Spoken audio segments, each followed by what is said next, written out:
4. Época contemporánea.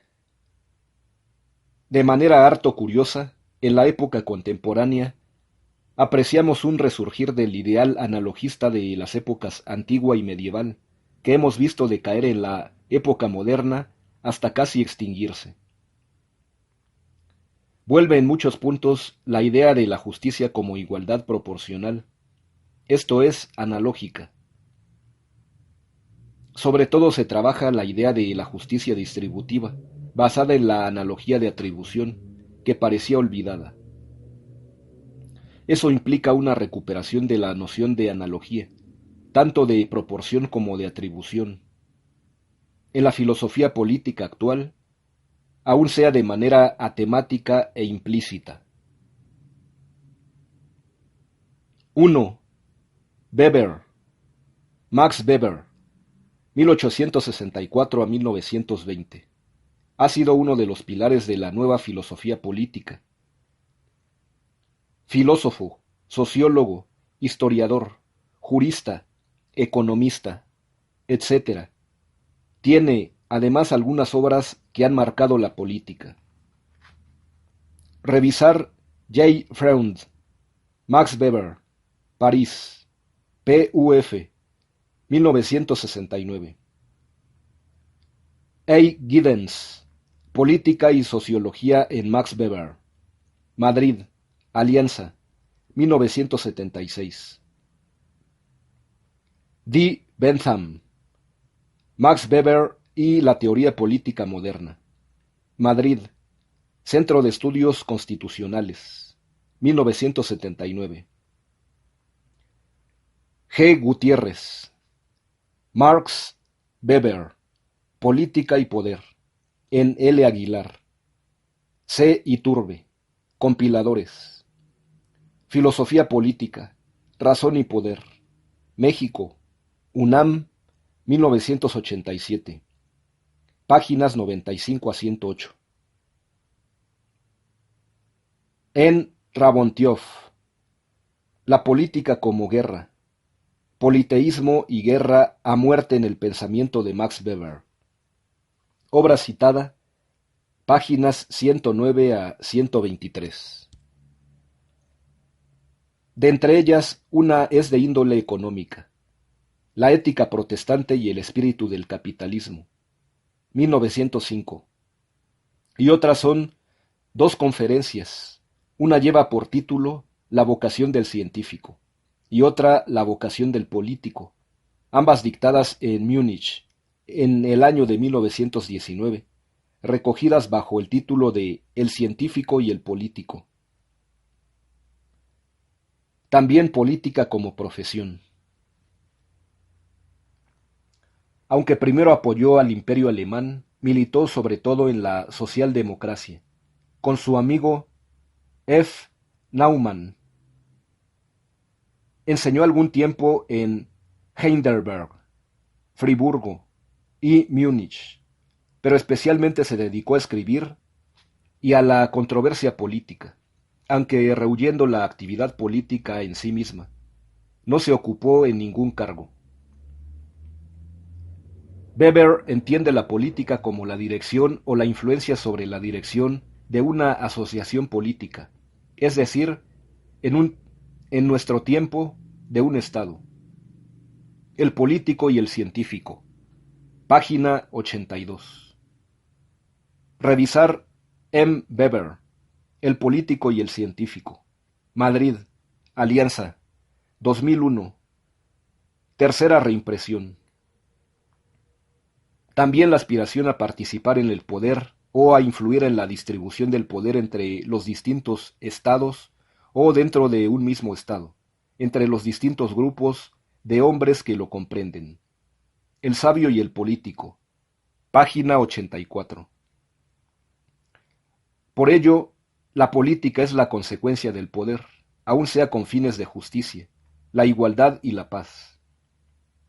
Las instituciones políticas son para encauzar el poder, ya sea por las que directamente ejercen el poder.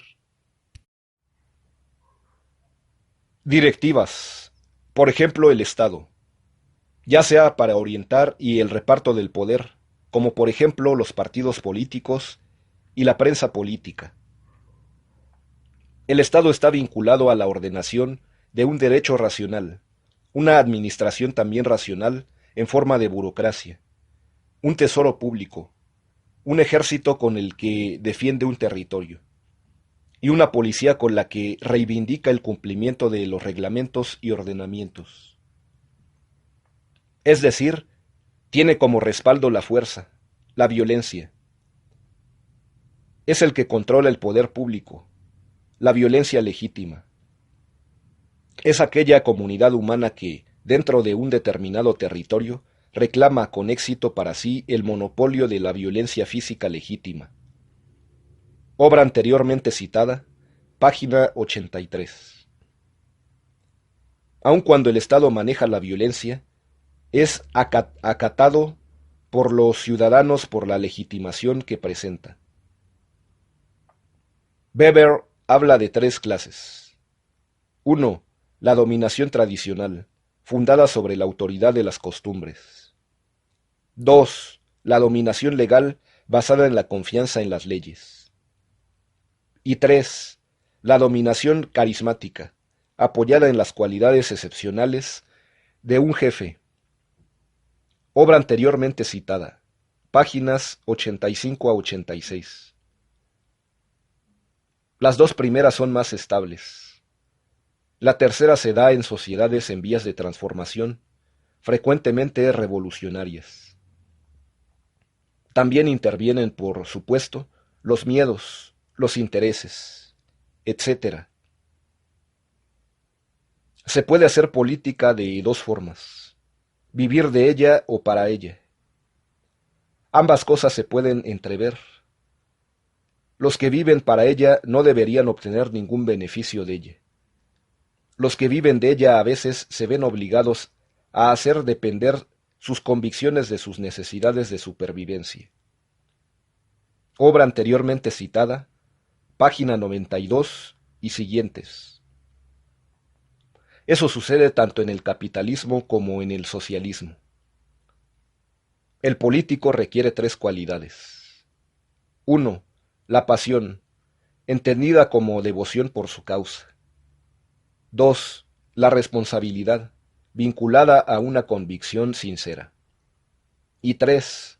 Distancia con respecto a los acontecimientos, las cosas y las personas, para tener calma y reconocimiento. Obra anteriormente citada, páginas 52 y siguientes. Ya que la política está basada en el poder, su pecado es el mal uso del poder. Por eso Weber, aunque era partidario del poder, pide que sea limitado con la democracia, por el respeto a la autoridad y a la libertad. De ahí que a nivel internacional son las grandes potencias las que rigen al mundo. Se percibe allí la voz de Hobbes. Y a nivel de política interior, el prestigio del poder debe estar ligado al prestigio de la cultura. Esto es, no solo la fuerza militar, sino las realizaciones económicas, científicas, técnicas, artísticas, sociales, etc. Por eso no es de extrañar un cierto maquiavelismo en Weber, la razón de Estado, que dicta que no importa si el destino de una potencia mundial como Alemania lo cumple un individuo o una clase, y no importa que sea la clase burguesa. En definitiva, la política es lucha, pugna por el poder, lo cual implica antagonismos, tensiones y contradicciones. Y la política es la solución de los mismos conflictos que suscita, porque ella es conflicto. Por supuesto que la solución es sólo provisional. En cada época surgen nuevos valores que provocan nuevos conflictos y la política sólo puede resolverlos en pequeña medida, pues de otra manera detendría el avance de la civilización.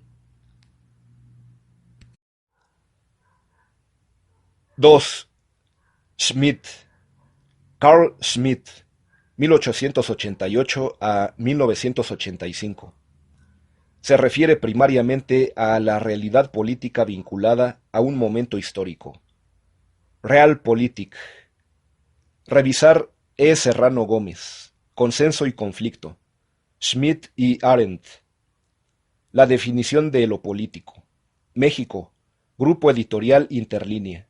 1996. Páginas 13 a 74. Es el teórico del poder, del estado de poder, y no tanto del estado de derecho. Se le ha acusado de demasiado acomoditicio, pues en tiempos del nazismo le brindó su justificación, y después, caído éste, fue iusnaturalista cristiano. Son célebres sus obras Teología Política, 1922, El concepto de lo político, 1927, Legalidad y legitimidad, 1932, El Leviatán de la teoría de T. Hobbes, 1938, Nomos de la tierra en el derecho de gentes del Jus Publicum Europeum, 1950, y Teoría del partisano, 1963. Para él, la política tiene que ver con el Estado, el cual debe tener el poder absoluto, único que es suficiente para dirimir los conflictos con los otros estados. Tiene que ser un Estado fuerte, pues de otro modo se convertirá en instrumento de intereses económicos, de los empresarios. Por eso tiene como enemigo al libertarismo. El concepto de lo político. Página 40. Revisar C. Smith. El concepto de lo político. Madrid. Alianza. 1991. Eso lo lleva a diagnosticar la enfermedad mortal del Leviatán, dado que está sujeto actualmente a consideraciones económicas, sobre todo capitalistas o liberales, pero también socialistas o marxistas. Sin embargo, hay que resucitarlo, pues de otra manera, lo político, que es el conflicto, desaparecerá. Y no puede desaparecer lo político, no es deseable ni sobre todo posible. De hecho, para Smith, la política se basa en el conflicto, en la distinción entre amigo y enemigo. Tal distinción da a los actos humanos un sentido político. Teoría de la Constitución, página 221. Revisar el mismo. Teoría de la Constitución. Madrid, Alianza, 1982. El amigo es el que se asemeja a nuestra manera de ser, y es aliado. El enemigo es el que tiene una manera distinta de ser, y se nos opone. Pero se refiere al enemigo público, hostis, no al privado, inimicus. La enemistad se vuelve antagonismo político. De ahí surgen los conflictos que nutren la vida política. Por eso la guerra es la que mejor manifiesta ese conflicto que constituye la política. Es decir, lo político se manifiesta más en lo exterior, que es lo internacional, que en lo interior. Por ejemplo, el disidente político solo puede ser visto como delincuente al que debe perseguir la policía. El Estado es el que tiene capacidad de decir que alguien es un enemigo real, o justus hostis, y declararle la guerra, ius ad bellum, o firmar con él un tratado de paz. En principio el enemigo es abstracto, es el enemigo de la humanidad. Por eso Schmitt le dan miedo los universalismos y los rechaza. Por ejemplo, la humanidad. El enemigo abstracto se transforma en enemigo real por obra del Estado, que así lo decide. En su época fascista, Schmitt centra su pensamiento político en la idea de decisión. Con esa idea combate la ideología liberal del Estado de Derecho. Más bien el derecho surge del Estado. Contra el liberalismo y el normativismo, D. Kelsen sostiene el decisionismo político. Pueblo y Estado son lo mismo, en cuya cúspide está el caudillo, que representa la voluntad general y realiza la decisión fundamental. Legalidad y legitimidad. Página 16. Revisar el mismo. Legalidad y legitimidad. Madrid. Aguilar. 1971. El Estado es el que decide qué tipo de unidad política se tiene. Y la unidad política es decisiva, total y soberana. El derecho solo puede decidir acerca de casos previstos, normales. Por eso se necesita otra instancia decisoria aplicable a los casos imprevistos, anormales. Y esto lo hace la soberanía. La soberanía es la capacidad de decidir esos casos anómalos, pues el soberano es el que decide en casos de excepción. En el fondo es la capacidad de decidir quién es el enemigo y combatirlo. Schmitt habla también de la democracia, aunque en un sentido muy particular. La define como una forma política que corresponde al principio de identidad. Quiere decirse identidad del pueblo en su existencia concreta consigo mismo como unidad política. Teoría de la Constitución, página 221. Es una identidad sustancial que permite la homogeneización del pueblo. Es decir, todos están unificados en torno a algo. Y ese algo es un mito, el de la nación, por el cual todos se deciden. Más que la razón está la fuerza vital del mito, que concita la decisión de todos. Es un símbolo que unifica y moviliza. La identificación requiere la representación. Los gobernantes representan a los gobernados, porque encarnan la voluntad general. La identificación consiste en que el pueblo asiente a la voluntad de su líder. Por eso Schmitt está contra los parlamentos, porque solo sirven para regatear intereses privados. Más bien la igualdad entre los miembros del pueblo debe ser una igualdad de oportunidades, pero dentro del orden que marca el Estado.